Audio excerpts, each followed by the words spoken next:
I hope for the sake of everybody, Ukrainians, Russians, and the whole of humanity, that this war stops immediately, because if it doesn't, it's not only the Ukrainians and the Russians that will suffer terribly.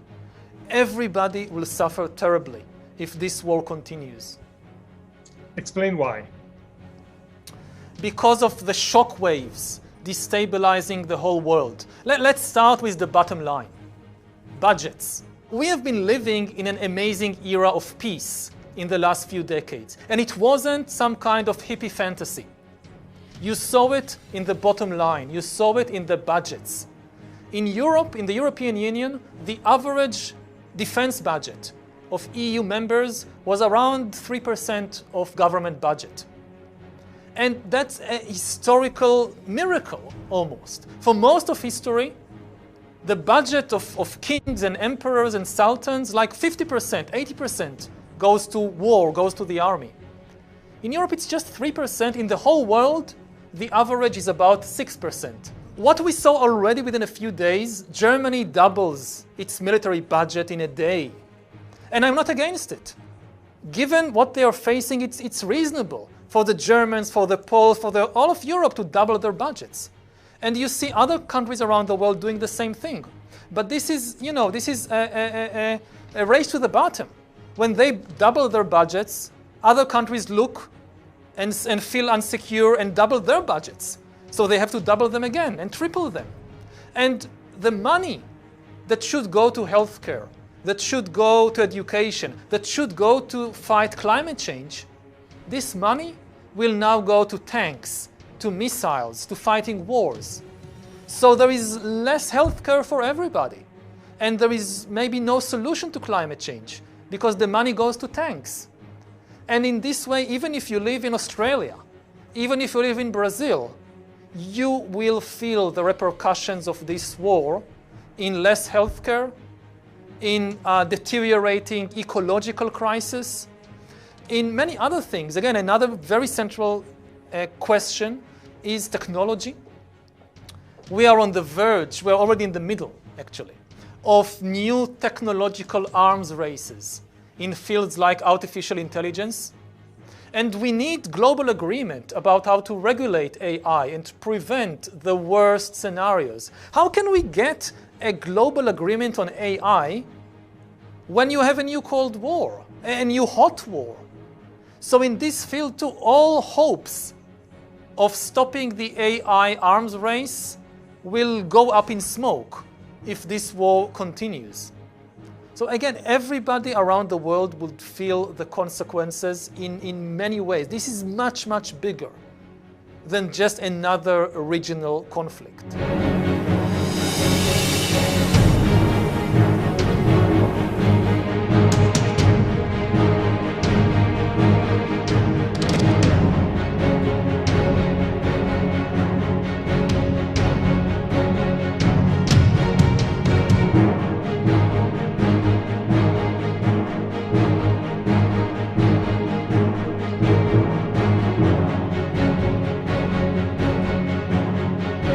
New surveillance technologies that are now deployed just to deal with this coronavirus outbreak.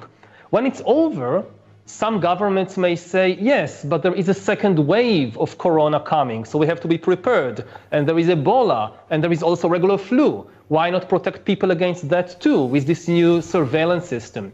So the tendency would be to prolong it indefinitely. Also, it's the moment when surveillance goes really under the skin. Governments are now not just interested in where we go and who we meet, but even in what's happening inside our bodies. It's often said that you should never allow a good crisis to go to waste, because a crisis is an opportunity to also do good reforms that in normal times people will never agree to, but in a crisis you see we have no chance, so let's do it. Surveillance. People could look back in 100 years and identify the coronavirus epidemic as the moment when a new regime of surveillance took over. We are probably one of the last generations of Homo sapiens. Within a century or two, Earth will be dominated by entities that are more different from us than we are different from Neanderthals or from chimpanzees. Because in the coming generations, we will learn how to engineer bodies and brains and minds. Now, how exactly will the future masters of the planet look like? This will be decided by the people who own the data. Those who control the data control the future not just of humanity, but the future of life itself. Because today, data is the most important asset in the world.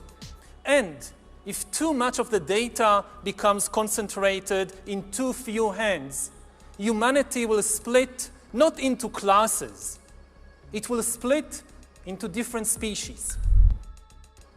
There is a lot of talk these days about hacking computers and email accounts and bank accounts and mobile phones, but actually we are gaining the ability to hack human beings. If you know enough biology and you have enough computing power and data, you can hack my body and my brain and my life, and you can understand me better than I understand myself.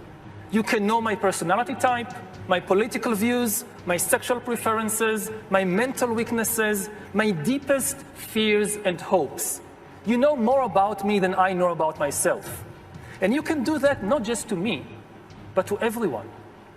A system that understands us better than we understand ourselves can predict our feelings and decisions, can manipulate our feelings and decisions, and can ultimately make decisions for us. Now, in the past, many tyrants and governments wanted to do it, but nobody understood biology well enough, and nobody had enough computing power and data to hack millions of people. Neither the Gestapo nor the KGB could do it. But soon, at least some corporations and governments will be able to systematically hack all the people. We humans should get used to the idea that we are no longer mysterious souls. We are now hackable animals. By hacking organisms, elites may gain the power to re-engineer the future of life itself. Because once you can hack something, you can usually also engineer it. In the coming decades, AI and biotechnology will give us godlike abilities to re-engineer life and even to create completely new life forms. After 4 billion years of organic life shaped by natural selection, we are about to enter a new era of inorganic life shaped by intelligent design. Our intelligent design is going to be the new driving force of the evolution of life. Not the intelligent design of some god above the clouds, but our intelligent design. And the intelligent design of our clouds, the IBM cloud, the Google cloud, they will be the driving forces of evolution. And in the process, our own species, Homo sapiens, is likely to disappear, not because we will destroy ourselves, but because we will change and upgrade ourselves into something very different. So really, humankind is about to gain divine powers of creation. We are in the process of becoming gods.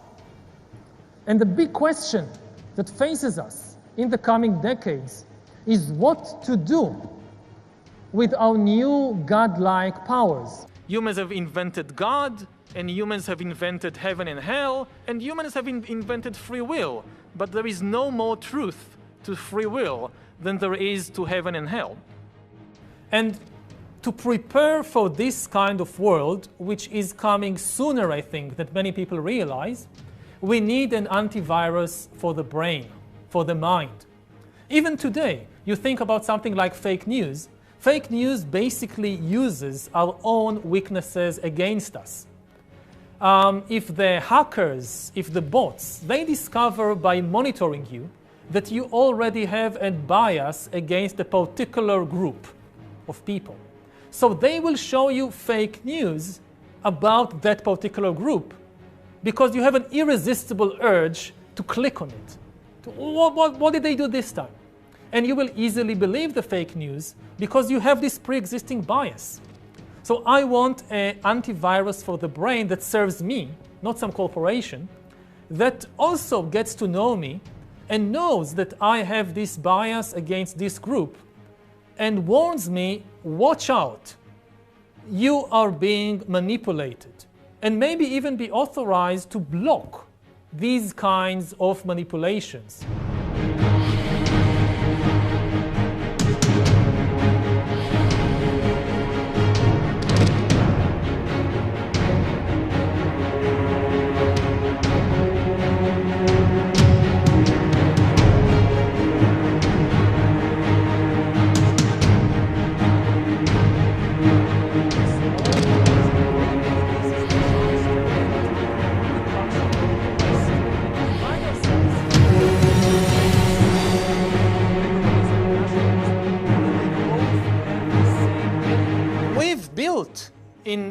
In the late 20th century, a house for humanity based on cooperation, based on collaboration, based on the understanding that our future depends on being able to cooperate. Otherwise, we will become extinct as a species. And we all live in this house, but in the last few years, we neglected it. We stopped repairing it. We allow it to deteriorate more and more. And, eventually it is collapsing now. So I hope that people will realize before it's too late that we need not just to stop this terrible war, we need to rebuild the institutions. We need to repair the global house in which we all live together. If it falls down, we all die. One very important change that can come out of this war is that maybe this is the chance to end the culture war in the West and to remind ourselves that there is no contradiction between liberalism and nationalism and that they both have the same enemy in the figure of Putin and in the ideology of Putinism. He is creating with his own hand, it's just him. He is turning them into enemies. This will be his legacy. He is planting seeds of hatred for generations. And this will be his legacy for the regional history. And if you look even broader at the whole world, he's dragging the whole of humankind back to the jungle, back to an era of war that we thought we have already left behind us. As a historian, I feel sometimes ashamed or responsible, I don't know what, about what history, the knowledge of history is doing to people. In recent weeks, I've been watching all these world leaders talking with Putin, and very often he gave them lectures on history. I think that Macron had a discussion with him for 5 hours, and afterwards said, most of the time he was lecturing me about history. And as a historian, I feel ashamed that this is what my profession in some way is doing. I know it from my own country. We suffer in Israel. We suffer from too much history. I think people should be liberated from the past, not constantly repeating it again and again. Everybody should kind of free themselves from the memories of the Second World War. It's true of the Russians. It's also true of the Germans. What we need from Germany now is to stand up and be a leader, to be at the forefront of the struggle for freedom. And sometimes Germans are afraid that if they speak forcefully or pick up a gun, everybody will say, hey, you're Nazis again. No, we won't think that.